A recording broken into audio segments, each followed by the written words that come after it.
헬라어 중에 미아푸시케라는 단어가 있습니다.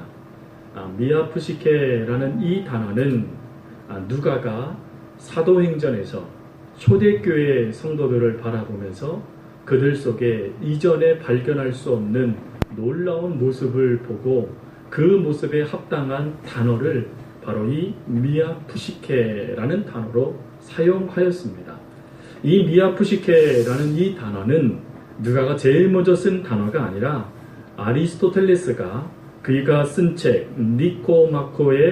니코마스의 윤리학이라는 그 책에서 가장 이데아, 철학자들이 추구하고 있는 이데아의 최고의 모습은 사랑의 공동체를 이루는 것이다 라고 할 때 바로 이 사랑의 공동체라는 이 단어를 미아푸시케라는 단어로 사용하였죠. 그 사용하는 그 단어, 사랑의 공동체, 철학자들이 추구하고 있는 그 이데아가 실제가 되었습니다 라는 것을 누가가 사도행전을 통하여서 우리들에게 말씀해 주고 있죠.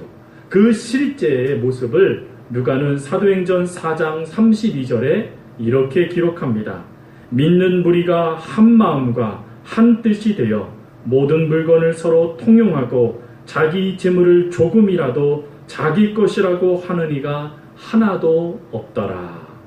바로 여기에서 나와 있는 한 마음 한 뜻이라는 이 단어가 바로 미아푸시케라는 단어입니다. 한 마음 한 뜻으로 자기 것을 구하지 않고 다른 사람을 위해서 모든 것을 내놓을 수 있는 공동체가 뭐 그리 대단한 공동체입니까? 라고 말씀하실 수 있을 것 같습니다. 그러나 여러분, 오늘날 시대가 아니라 지금 이 글을 쓰고 있는 초대교회가 태동할 시대의 모습을 보면 이 당시의 유대는 시족 공동체, 혈연 공동체였습니다. 즉 시족으로, 혈연으로 묶어지지 아니하면 다른 사람에 대해서 전혀 관심도 갖지 않고 그리고 하나님의 말씀을 전하지도 않았던 시대, 그것뿐만 아니라 하나의 공동체 안에 들어가지 못하면 영원히 왕따, 따돌림을 당하여서 분리되어져 그 사랑 공동체에 들어가고자 애쓰는 사람들이 많은 시대가 바로 이 초대교회가 태동할 때의 시대였습니다. 마치요, 제주도로 따지면 뭐와 비슷할까 고민해보면 괜당 되겠죠. 괜당. 여러분은 괜당에 속한 그 공동체가 얼마나 끈끈합니까? 제가 얼마 전에 그런 얘기를 들었어요. 괜당은 맛이 없어도 그 집에 간다라는 말을 하시더라고요. 그게 뭡니까? 라고 물었더니 내 괜당에 속해져 있는 사람이 음식점을 차렸는데 맛이 너무 없대요. 그래도 우리 속한 공동체니까 내가 가서 팔아주러 간다. 이게 괜당의 정신이라는 거예요. 야, 부럽더라고요.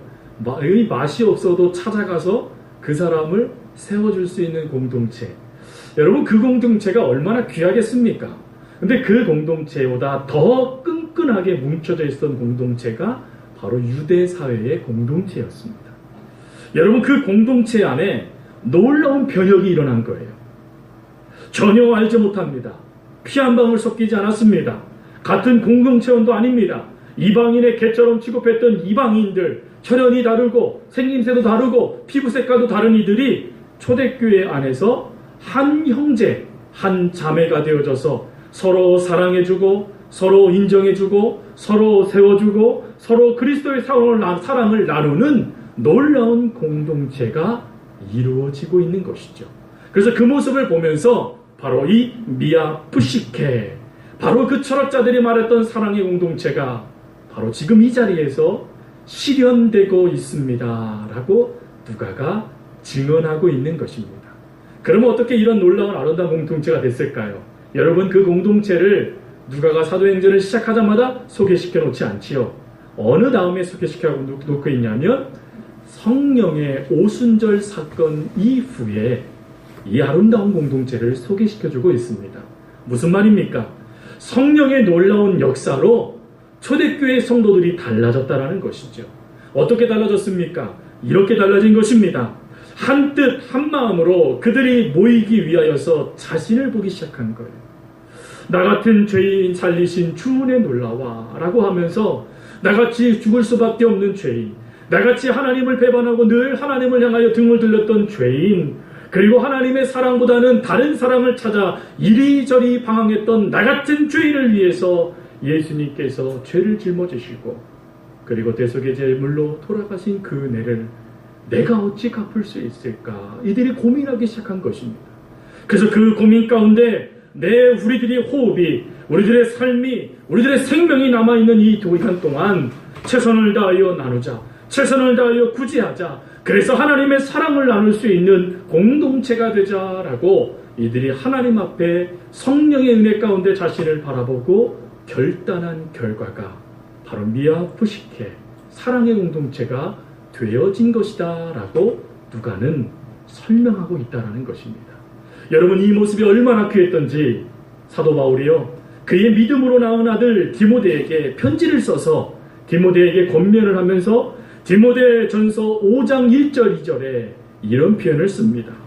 늙은이를 꾸짖지 말고 권하되 아버지에게 하듯하며 젊은이에게는 형제에게 하듯하고 늙은 여자에게는 어머니에게 하듯하며 젊은 여자에게는 온전히 깨끗함으로 자매에게 하듯하여라. 무슨 말이에요? 피고색 섞이지 않고 출신도 달라요. 마치 저희 서울교회처럼 제주도에서 평생 자라신 성도님도 계시고 또 부산에서, 전라도에서, 서울에서, 충청도에서 살다가 이곳으로 오신 분들이 계세요. 내 형제 내 자매라고 말할 수 없습니다. 그런데 그리스도 안에서 아버지, 그리스도 안에서 어머니, 그리스도 안에서 내 형제, 그리스도 안에서 내 자매라고 인정하는 가정이 될 수 있도록 목회하여라 라고 이야기해주고 있더라라는 것입니다. 여러분, 이 이야기에 따라 오늘도 우리는 어떡합니까? 형제들, 자매들을 바라보면서 형제님, 자매님 이렇게 얘기하잖아요. 한번 해볼까요? 옆에 분에게. 형제님이 앉아 계시면 형제님, 자매님은 자매님 해보세요. 시작. 혹시 자매님 그러는데, 형제님 그러는데 네, 직분을 불러야지. 직분, 나 이거 이렇게 하시는 분 계십니까? 제가 섬겼던 교회 중에 가정교회를 하는 교회가 있었습니다. 이건 하나의 시스템입니다. 시스템. 근데 이 가정교회에서는 직분이 있습니다. 장로님도 계시고 내 어머님, 내 형제님, 내 아버님이라고 말하면서 그 아름다운 가정의 공동체를 이루고 있습니까? 아니면 건물, 아니면 이 땅을 바라보며 만족해하고 있습니까? 저는 바라는 것은 우리 교회가요, 가정이라는 놀라운 공동체로 똘똘 뭉칠 수 있는 은혜가 될 수 있기를 바라요. 그래서 그 공동체에만 들어가면 내 마음속에, 내 속에 밀고 들어왔던 수많은 아픔의 역사들이 치유되어지는 교회. 그리고 어쩔 줄 몰라 방황할 때 그 공동체에만 들어가도 내 손을 붙잡아주고 격려해주며 밀어주고 화이팅 외쳐주고 기도해주는 가족들이 있는 교회. 그 교회가 우리 교회가 되어줄 수 있길 바랍니다. 여러분, 그러려면 오늘 요한 사도가 고발하는 그 모습을 우리가 발견해야 돼요. 그 고발은 무엇이냐면 12절입니다. 12절의 첫 번째 뭐라고 요한 사도가 말하냐면 가인같이 하지 말라라고 되어져 있어요. 여러분, 가인은 누구입니까? 가인 그러면 우리가 제일 먼저 떠오르는 게 있죠. 그게 뭡니까? 살인자. 그것도요, 자신의 친형제를 살인한 자. 그게 가인이에요. 창세기 4장 말씀에 가보면 이 가인이 그렇게 자신의 아우 아벨을 죽이는 모습들이 기록되어져 있어요. 여러분, 가인과 같다라는 이 말씀을 붙잡고 말씀을 묵상하다가 하나님께 물었어요. 하나님, 그러면 이렇게 내 아우를 시기 질투해서 죽여라, 죽이지 말아라 라는 것이 그러면 하나님께서 말씀하시는 사랑의 공동체를 이루는 그런 모습입니까? 라고 말이죠. 그리고서 말씀을 다시, 창세기 4장 말씀을 다시 묵상하며 묻고 있는데, 그전에는 그냥 쉽게 넘어갔던 구절이었어요. 그전에는 그냥 넘어갔던 구절이었는데 그 한 구절이 제 눈에 들어왔어요. 그게 무엇이냐면 이 고백이었어요. 내가 내 아우를 지키는 자이니까. 내가 내 아우를 지키는 자입니까? 그 아우 어디 있는지 다 모릅니다. 내가 왜 그 아우 어디 있는지까지 알아야 됩니까? 라고 말하는 그 모습 말이죠. 제가 이 말씀을 묵상하면서 큰 회개를 하나님께 드렸어요. 어떤 회개인지 아십니까? 여러분, 목회를 하다 보면 사역이 참 바빠요. 일가를 하루 일주일 동안 어떤 일들이 발생됐는가를 이렇게 아마 표로 만들어서 성도님께 드려도 우리 목사님 바쁘시네 라는 생각이 드실 거예요. 근데 그 일들을 행하다가 가끔 제 믿음의 동역자인 집사람이 저에게 이렇게 얘기해요. 여보, 어느 권사님, 어느 집사님 한번 찾아뵀으면 좋겠어요 라고 이야기를 해요. 그럼 제가 뭐라 그럴까요? 네, 부인님, 그럴까요? 아니지요. 제가 뭐라 그러냐면, 내가 목회자야. 내가 어련히 알아서 하고 있어. 하고 할까요? 안 할까요? 이게 큰 시험인데요, 성도님들한테. 제가 하겠습니까? 안 하겠습니까? 성도님들 아직 6년 동안 저를 만나셨는데, 제가 성경에 나와 있는 둘째 아들입니다. 둘째 아들. 둘째 아들은 어떡하죠? 투덜투덜대고 그 자리를 가잖아요. 그러니까 투덜투덜대고 그 자리를 갑니다, 저도. 왜? 그 자리에 갔을 때 들려오는 하나님의 그 사랑의 고백들이 있거든요. 그래서 투덜투덜대고, 왜 그래? 그런 쓸데없는 소리 하지 마. 내가 알아서 하고 있어. 라는 말을 모질게 바꾸는, 그리고 그곳으로 갑니다. 근데 그곳으로 가서 가기 전에 하나님 앞에 이렇게 고백을 해요. 하나님, 내가 이것까지 해야 됩니까? 하나님 아시잖아요. 저 바쁜 거. 제가 이것까지 해야 돼요? 그래도 하나님이 주신 말씀이니까 갈게요. 근데 다음부터는 이러지 마세요, 하나님. 이렇게 타협을 해요, 하나님하고. 그리고 가서 성도님을 만났을 때 성도님들이 그 앞에서 저에게 하시는 모습을 보고 회개해요. 목사님 바쁘신데 뭐하러 오셨어요? 안 오셔도 돼요. 근데 벌써 우셔요. 그래서 제가 그때 하나님께 회개해요. 하나님, 성도들이 그렇게 목회자를 만나서 기도받고 싶었는데 이 무지한 목사가 내가 그 성도를 지키는 자입니까? 라고 말하며 이들을 밀어내고 있었네요, 하나님. 제가 얼마나 회개했는지 몰라요. 또 말씀을 준비하다가 이 말씀이 밀려오더라고요. 여러분, 우리들도 모르는 사이에요. 우리들은 이렇고 있습니다. 하나님, 제가 그거 하려고 교회 다니는 줄 아십니까? 하나님, 제가 그 아우를 지키는 자입니까? 하나님, 뭔가 착각하시는 거 아니세요? 저 아니에요, 하나님. 이라고 말하는 모습들이 우리 가운데 있는, 가인이 고백해야 될 그 고백이 우리의 입술에서 고백되고 있다는 것이 너무 충격이었어요, 저는. 더군다나 베드로 사도가 그런 말을 했지요. 우리가 무엇보다도 뜨겁게 우리가 사랑하자. 사랑은 허다한 죄를, 허다한 허물을 덮느니라 라고 이야기했는데, 제가요, 그런 모습이 있더라고요. 목회를 하다 보면 목회자들의 마음을 기쁘게 하는 성도들만 있는 게 아니죠. 가끔은 목회자들의 마음이 정말 바닥을 치도록 만들어주시는 분들도 계세요. 근데 어느 날 하나님께서 저에게 자꾸 부담감을 주세요. 가라, 가서 좀 붙잡아라, 가서 좀 그 영혼을 세워라. 그때 제 안에 제가 뭐라고 말했냐면, 하나님, 제가 그것까지 해야 됩니까, 하나님? 제 속이 이렇게 썩어 문드러졌는데 저는 뭡니까, 하나님? 그렇게 말하면서 제가 거절했거든요. 근데 말씀을 보다가 가인이 전 거예요. 하나님, 제가 가인이었네요. 왜 이렇게 성도들 가운데 사랑이 없지? 왜 이렇게 성도들 가운데 이렇게 힘들다는 말만 들리지? 라고 고백했지, 정작 제가 가인이 되어져서 그런 모습들을 행하고 있다는 것을 전혀 인식하지 못했어요. 그래서 그 고백 가운데 제가 하나님께 이렇게 기도했어요. 하나님, 제가 바로 가인이었습니다. 내가 내 아우를 지키는 자입니까? 라고 말하며 퉁명스럽게 하나님께 불만만 터뜨리고 있는 모습이 바로 저의 모습이었습니다. 라고 하나님께 기도했어요. 회개했습니다. 사랑하는 성도 여러분, 하나님께서는 우리들에게 너가 그 길 가라. 사랑하는 누구야? 너는 누구를 알고 있니? 라고 물었을 때, 하나님, 내가 그것까지도 알아야 됩니까? 내가 그 사람에까지 그거 해야 됩니까? 라고 말하면서 우리를 혹시 가인처럼 밀어내고 있지는 아니한가? 그 사람의 허물을 보며 덮어주면 그것이 사랑을 이루는 일이라고, 허리를 띠는 일이라고 말씀하시는데, 혹시 우리는 그 허물을 들춰내며 그들을 부끄럽게 하고 있지는 아니한가? 한번 우리의 삶을 되돌아봤으면 좋겠습니다. 그리고 이렇게 기도했으면 좋겠어요. 하나님, 허물을 보지 않기 위해서 뒷걸음질 치면서 그 아버지 노아를, 그 부끄러움을 가렸던 셈과 야벳과 같은 자가 저희들이 되게 해주세요. 그리고 저희들을 통하여서 하나님 그것까지도 라고 말씀하실 때 예 하나님 내가 그것까지도 하겠습니다 라고 말할 수 있는 하나님의 사람이 되게 해주세요 라고 기도할 수 있길 바랍니다. 여러분 그럴 때 하나님이 어떻게 하실까요? 그 속에 하나님의 십자가의 사랑을 심어주실 것 같아요. 하나님의 십자가의 사랑을 용수tom치게 해주셔서 그 공동체에서 허물이 벗겨지고 그 공동체에서 다시금 성도들이 세워지며 하나님의 아름다운 나라를 이루어 가실 거라고 저는 확신합니다.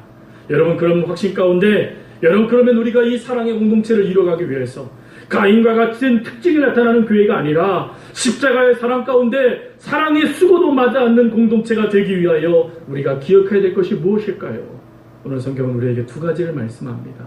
첫 번째로는 함께 이루는 사랑을 보여야 된다라는 것입니다.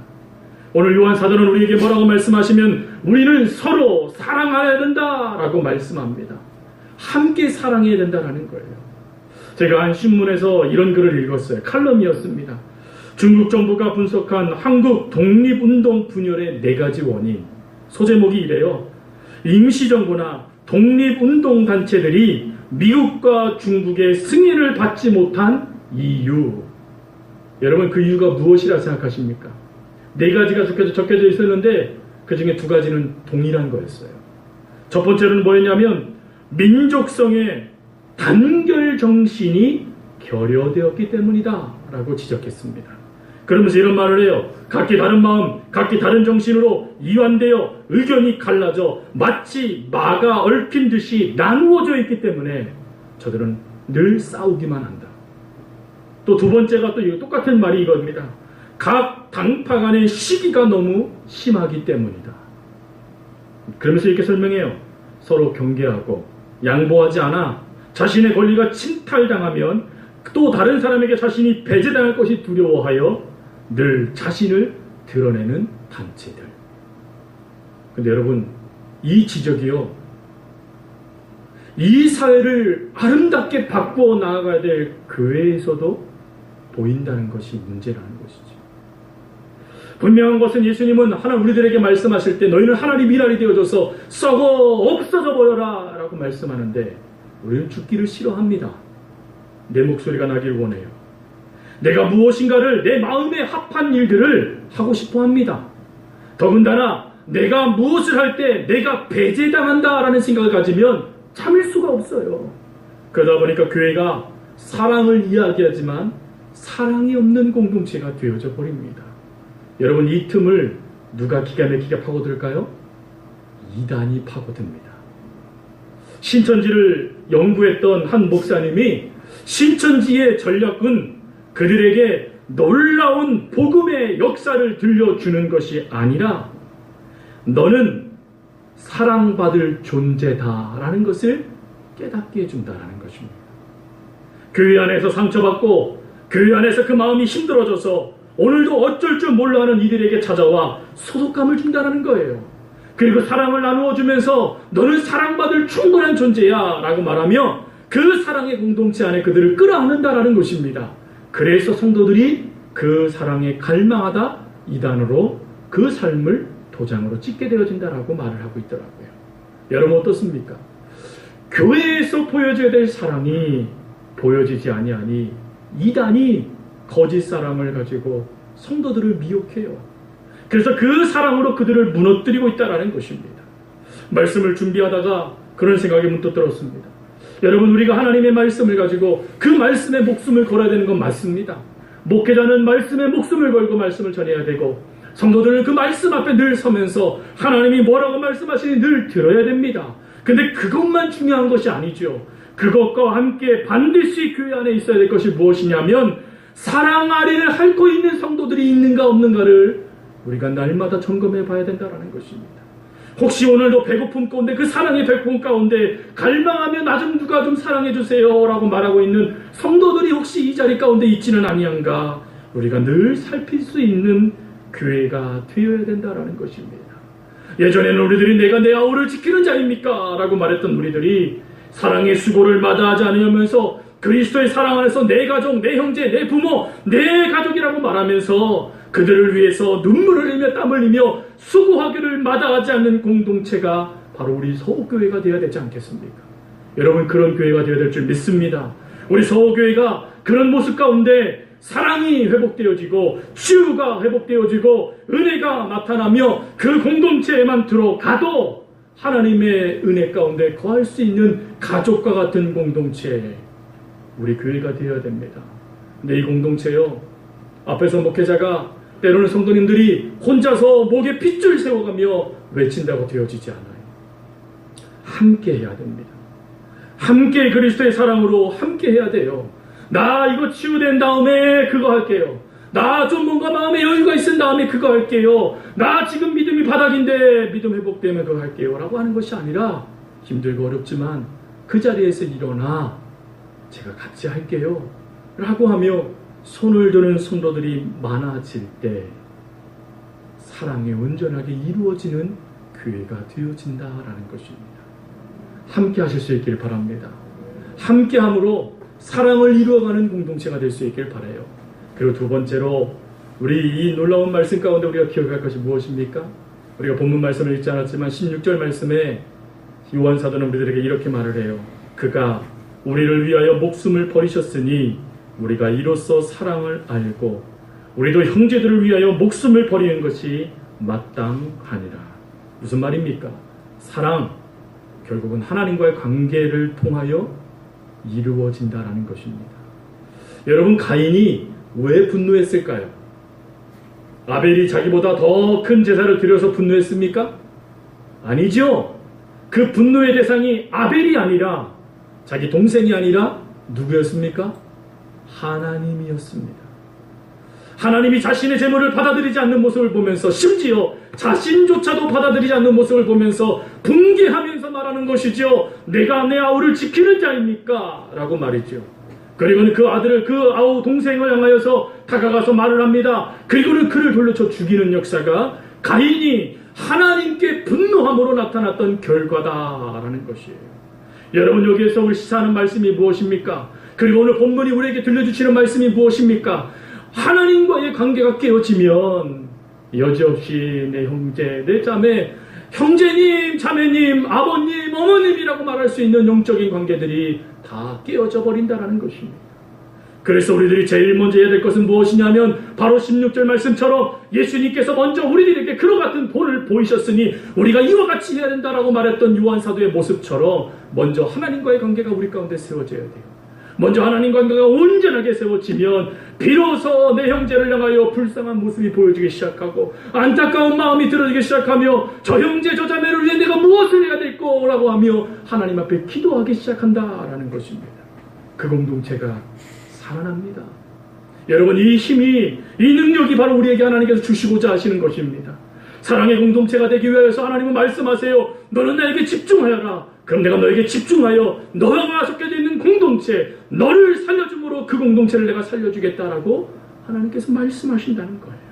사도 바울은 골로새서 3장 13절부터 14절에 이런 말씀을 하세요. 우리가 서로 용납하고 피차 용서하자라고 말하면 그 다음 말씀에 주께서 너희를 용서하신 것 같이, 주님께서 먼저 우리를 용서하시고 사랑한 것처럼 먼저 그 사랑을 받고 먼저 그 용서에 감사하면서 내 형제 내 자매를 사랑하는 존재가 되어라 라고 말씀하시는 거예요.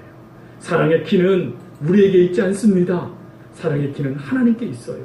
그래서 하나님 앞에 그 사랑을 받아서 그 관계 속에 사랑을 받아 내 형제 내 자매에게 연결해 주고 그들도 그 사랑을 받을 수 있도록 도와주는 공동체, 그것이 바로 사랑의 하나님께서 거하시는 공동체다라는 것이죠. 여러분, 안희수 교사가 쓰신 책 중에 죽으면 살리라 라는 책이 있죠.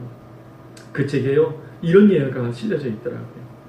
한 크리스찬 가정이 미국으로 이민을 갔습니다. 그것에서요, 이 자매가 열심으로 가정부 일도 하고 또 여러 가지 접시 닦기 일도 하면서 가정을 남편과 함께 아름답게 세워갔어요. 근데 어느 날 친구가 자기의 전화를 해서 나 미국에 살고 싶으니까 너 혹시 너희 집에 잠시 기거하면 되지, 기거할 수 있도록 허락해 주겠니? 라는 말에 그래, 잠깐 잠깐 있는다는 그 말에 친구가 자기 집에 거하는 걸 허락해 주었어요. 근데 문제는 이 친구가 가만히 보니까 미국이 너무 좋은 거예요. 근데 미국에 살려면 시민권, 영주권을 받은 사람과 결혼을 해야 되는 거거든요. 그러니까 어떻게 했냐면 그 자신에게 호의를 베풀었던 그 자기 친구의 남편을 꼬셔서 그 남편과 결혼을 합니다.